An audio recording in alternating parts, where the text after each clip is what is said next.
beautiful people. It is Katie. How are we all today? I have fluff on my jumper. How are we all doing? I am back again for a Was It Worth the Hype episode. And on today's episode, we are talking about The Seven Husbands of Evelyn Hugo by Taylor Jenkins Reid. Here we are. If you have been living under a rock or are unsure of things in the universe, you will not have heard of this book, but I'd be very surprised if you have not heard about this book because everybody is talking about it. I read this book a couple of years ago and I still think about this book a lot, which is unusual to have done. Is unusual for me to still be thinking about it and still ranting and raving about it and still recommending it to people. So I bought this book for my mom. I told my sister to read it. I will tell your mom to read it. I will tell your sister to read it. I will tell anybody that will listen to me to read this book. So as you can imagine, this is a 5 out of 5 stars for me. But a lot of people are talking about it on Book Talk just now, so I thought I would do it on a Was It Worth the Hype for me? Yes. Yes, yes, yes, yes, yes. And guess what? I'm going to reread this book this year because I need to read it again. It was just fantastic. And I'd be really surprised if it came back and it was not 5-star for me, but I highly doubt it. I'm going to go a little bit into this book so that you have a general idea of it.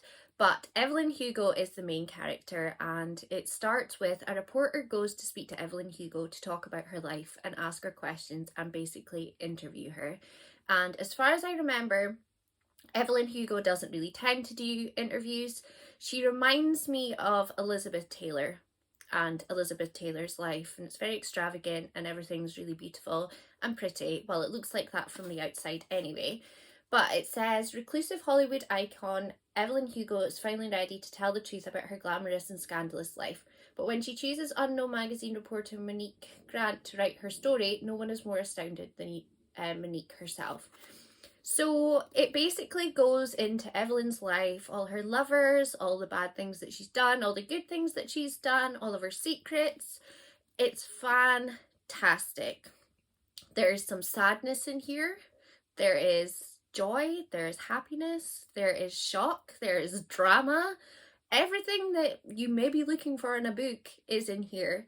There is some trigger bits in it though, so if you are going into this and you have some triggers, I'd maybe have a wee look. I would probably say that about absolutely any book that comes out these days, because when it comes to triggers, anybody can have a trigger about anything, so I always like to just pop it in that there is some topics that people might be sad about and feel triggered. So just always have a look before you go into a book if you're not sure or there's something that you know is not good for you. But yes, this is Taylor Jenkins Reid is a strange author because she does really lovey-dovey stuff, and then she does things like this, and she does Daisy Jones and the Six.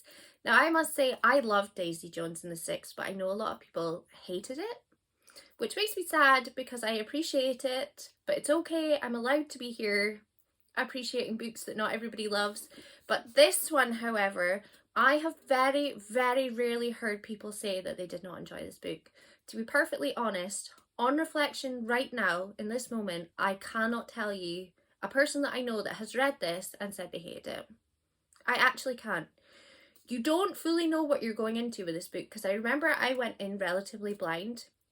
I bought it because I had read, is it After I Do that she wrote, for a book club, and it was a romance and I kind of enjoyed it and it was all right. And then I saw this and I thought I'll pick this up and see what it's like, and wow, it was totally different. It's not even on the same path. It blew me away.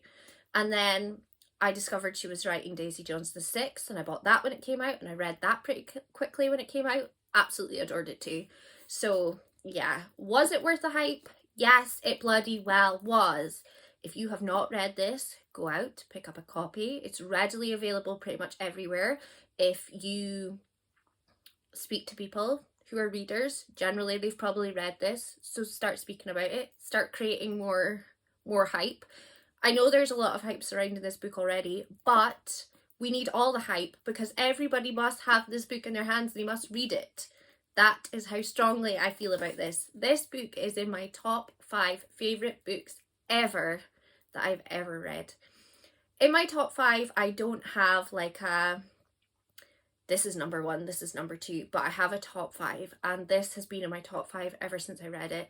And like I said, my plan this year is to reread this at some point, hopefully soon, because now that I've sat and spoke to you about it, I just want to go and start reading it again. So maybe in March I'm gonna have to pick this up and get excited about it. But yes, was it worth the hype? Like I said, 5 out of 5 stars, 100% worth the hype.